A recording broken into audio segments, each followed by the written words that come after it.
We're joined now by Democratic Congressman Raja Krishnamoorthi of Illinois.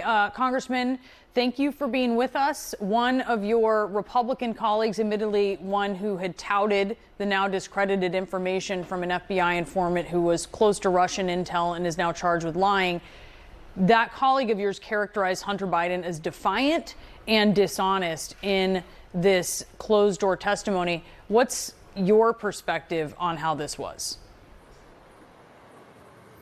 Gosh, I think I was watching a different deposition. I didn't see that. I saw someone who was more calm. He answered the questions in a forthcoming way. I also saw somebody who he just came off as credible. In fact, I distinctly remember, the way it worked is a lot of us members were sitting in the room and we were sitting next to each other as Republicans and Democrats. We were kind of intermingled. And after one of the answers that he gave, I actually said to my Republican colleague, I thought that was a pretty good answer, and he shut down the line of questioning, and he agreed with me. And I think that is probably because Hunter Biden was probably prepared for the questions. I also have to say that he was candid about him being a flawed person. Can you tell us the? I can't tell you that under the agreement that we entered into today. You'll see it in the transcript hopefully tomorrow. Okay, so you said he was forthcoming about being a flawed person. Was he frustrated ever? I mean, was there a demeanor that could have been perceived as defiant? I think that in his opening remarks, his opening testimony, I think that he used language that would suggest that he didn't want to be there. He thought that this was an attempt to kind of smear him. But I think that during the questioning, as I said before, his answers were forthcoming. He appeared credible, calm, and collected. When you look at this information that is now discredited, should the FBI have told the committee earlier that Alexander Smaroff was a potentially compromised informant, or that they had concerns about the veracity of this information? Yeah, I wish they did, because remember that form that Smaroff had provided information for was kind of grist for the mill in the kind of opening part of this impeachment inquiry.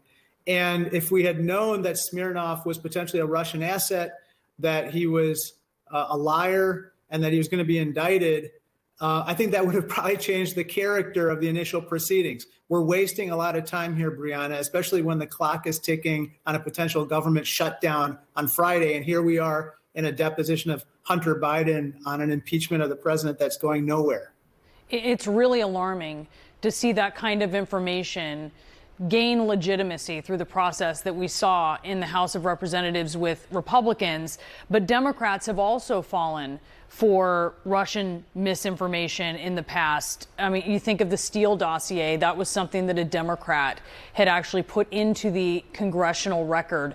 Do you worry that the environment of this political polarization is such that it is ripe for members of Congress of both parties falling prey to foreign interference like this? Sure. I think this is something that our adversaries are going to try to ramp up in this election year. It's not just the Russians, but also, for instance, the Chinese Communist Party. We know that they will also attempt to interfere in our elections the same way they did in Taiwan at the start of this year. And so we have to be vigilant. You mentioned Taiwan. You did just go to Taiwan with a congressional delegation. And I wanted to ask you about that because I saw that you'd mentioned that the topic of Ukraine kept coming up. Obviously, aid for Ukraine hung up in the Congress right now. What did you hear in Taiwan about Ukraine? Well, gosh, Brianna, they asked about it at every single meeting, from the president-elect to the current president to other leaders. They are very concerned that we are not going to pass the supplemental aid to Ukraine. Why?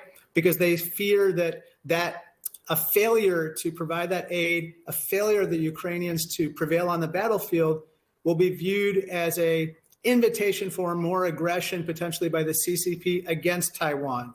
As Secretary Mike Pompeo said at our hearing the other day, if we don't provide this aid to Ukraine, it makes war over Taiwan more likely because it could invite aggression. And as Secretary Leon Panetta said, you can't be strong on China and weak in your support of Ukraine. Do the Taiwanese leaders you spoke with worry that not providing aid for Ukraine is a sign that America will not provide aid for Taiwan in a long-standing, consistent manner? They didn't say that explicitly, but I'm sure at the back of their minds they're thinking that. And I think that that's another reason why we have to pass this, because we want to reassure our friends and allies and partners around the world. Remember, at the end of the day, just take Europe, for example.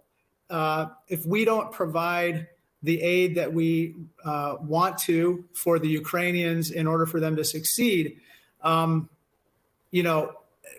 not going to stop at Ukraine. He's already talked about Poland. He's already talked about the Baltic states.